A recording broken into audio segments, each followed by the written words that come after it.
Mesdames et messieurs, notre ambition est de mettre l'école au service du Sénégal émergent avec une société solidaire dans un état de droit à l'horizon 2035.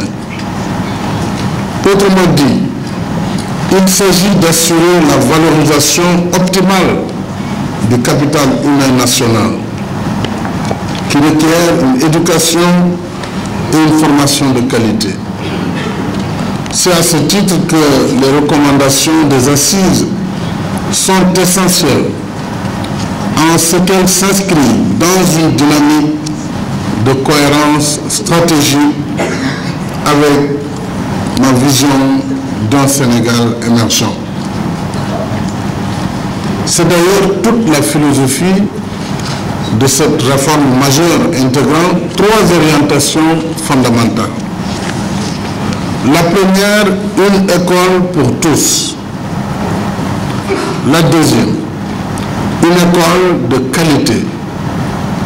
Et la troisième, une école viable, stable et pacifiée. Dans cette perspective, j'engage le gouvernement à mettre en œuvre les 11 décisions suivantes qui en réalité sont la synthèse des 45 mesures qui ont été arrêtées. Décision numéro 1. Réorienter le système éducatif vers les sciences, les mathématiques, le numérique, les technologies et l'entrepreneuriat. Dans ce cadre, il est impératif de consolider la triple vocation de l'école, promotion des valeurs républicaines, formation qualifiante, intégration sociale et autonomie personnelle. Décision numéro 2. Généraliser la prise en charge de la petite enfance. En effet, l'éducation préscolaire est déterminante dans le développement et la réussite de l'enfant.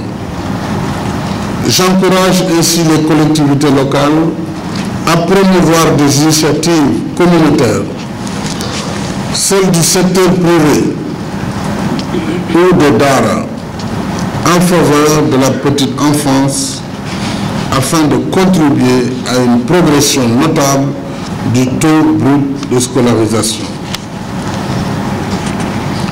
Décision numéro 3, améliorer l'équité dans l'accès à l'école. Le gouvernement doit hâter la mise en œuvre d'ici 2017 du programme spécial d'éradication des abris provisoires. Nous en avons parlé tout à l'heure. Décision numéro 4, développer l'enseignement arabo-islamique et l'articuler au système éducatif. Décision numéro 5, développer la formation professionnelle et l'adapter aux besoins du marché du travail. Décision numéro 6, développer l'alphabétisation et renforcer la place des langues nationales. Décision numéro 7, promouvoir l'inclusion des filles et des enfants à besoins éducatifs spéciaux. Décision numéro 8, renforcer la professionnalisation des ressources humaines. J'attache du prix au relèvement des niveaux de recrutement et à la rigueur de la sélection au concours d'entrée. Quoique le ministre de l'Éducation en a parlé tout à l'heure. Décision numéro 9, améliorer la qualité des enseignements, apprentissage. C'est le lieu d'encourager la réforme des curricula en tenant compte des besoins et des intérêts des apprenants, du respect du quantum horaire, de la centralité sur l'apprenant, de l'approche par les compétences, du renforcement de l'encadrement et de la pédagogie de la réussite. Décision numéro 10, promouvoir un enseignement privé de qualité. Enfin, décision numéro 11, améliorer la gouvernance et consolider le dialogue social par un système éducatif performant. Mesdames et messieurs, l'avenir de l'école interpelle la nation. C'est ensemble que nous construirons l'école de la République et de la réussite. J'indique la nécessité d'assurer collectivement la mise en œuvre et le suivi, évaluation des décisions que nous venons d'adopter en articulant avec les réformes en cours au niveau de l'enseignement supérieur et de la recherche.